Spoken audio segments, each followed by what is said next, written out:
ಅಂತ ನಾನು ಹೇಳಲಿಕ್ಕೆ ಸಾಧ್ಯವಿಲ್ಲ. ಅದು ಅಲ್ಲನ ಕೃಪೆ ಆಗಿತ್ತು. ನಾನು ಆ ದೇವರು ಅವಕಾಶ ಕೊಟ್ಟಿದ್ದೆ. ನಮ್ಮ ಗಂಗಾವತಿ ಜನ ನನಗೆ ಆಶೀರ್ವಾದ ಮಾಡಿ ಅವಕಾಶ ಕೊಟ್ಟಿದ್ದು ಮಾಡಿದೆ. ಈಗ ಅದು ಮಾಡಲ್ಲ ಮಾಡ್ತಾರೆ ಅನ್ನೋದೆಲ್ಲ ತೀರ್ಮಾನ ಮಾಡೋದು ದೇವರು. ಆದರೆ ನಾನು ಬಂದು ಗಂಗಾವತಿ ಜನಾರ್ದನ್ ರೆಡ್ಡಿ ಬಗ್ಗೆ ನಾನೇನು ಹೇಳೋಕ್ಕಾಗಲ್ಲ. ಮುಂದಿನ ದಿನಗಳಲ್ಲಿ ಹೇಳ್ತೀನಿ. ಅವರು ಸುಳ್ಳಿನ ಒಂದು ದೊಡ್ಡ ಮಹಾ ದೊಡ್ಡ ಇದನ್ನೇ ಗುಡ್ಡನೇ ಅವರು, ಸುಳ್ಳಿನ ದೊಡ್ಡ ಗುಡ್ಡನೇ ಅವರು.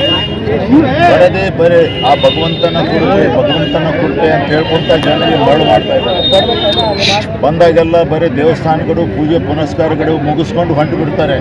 ಜನಗಳ ಅಭಿವೃದ್ಧಿ ಮಾಡಿ ಮೊದಲೇ ಕೊಟ್ಟಿರ್ತಕ್ಕಂಥ ಮಾತುಗಳನ್ನು ಪೂರೈಸಿದರು.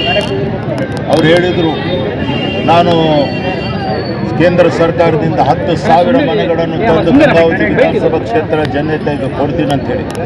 ಮತ್ತು ಕೇಂದ್ರ ಸರ್ಕಾರ BJP ಇದೆ. ಮತ್ತು ಜನಾರ್ದನ್ ರೆಡ್ಡಿ ಅವರೇನು ಅಂದ್ಕೊಂಡಿದ್ದಾರ, ಹೋಗಿ ತಗೊಂಡು ಬಂದು 10,000 ಮನೆಗಳು ಜನಗಳಿಗೆ ಕೊಡಿ, ಯಾರು ಅಡ್ಡಪಡಿಸ್ತಾ ಇದ್ದಾರೆ.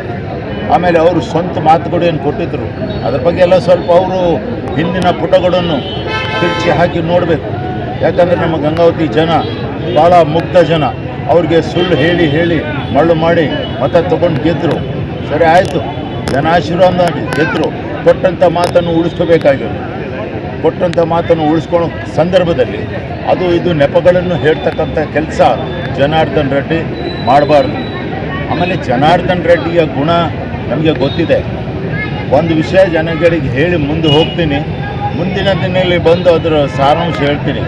ಎನೋಬಲ್ ಇಂಡಿಯಾದ ಮುಖಾಂತರ ಸುಮಾರು 30-35 ವರ್ಷಗಳ ಹಿಂದೆ ಇಲ್ಲಿ ಸಿರಿಗೇರಿ ಟೂರಿಸ್ಟ್ ಮುಂದೆ ಅವರು ಆದಿತ್ಯ ಫೈನಾನ್ಸ್ ಅಂತೇಳಿ ಹೆಸರಿನಿಂದ ಒಂದು ಫೈನಾನ್ಸ್ ತೆಗೆದಿದ್ರು. ಫೈನಾನ್ಸ್ ತೆಗೆದು ಸುಮಾರು 6 ತಿಂಗಳು 1 ವರ್ಷ ನಡೆಸಿದ್ರು.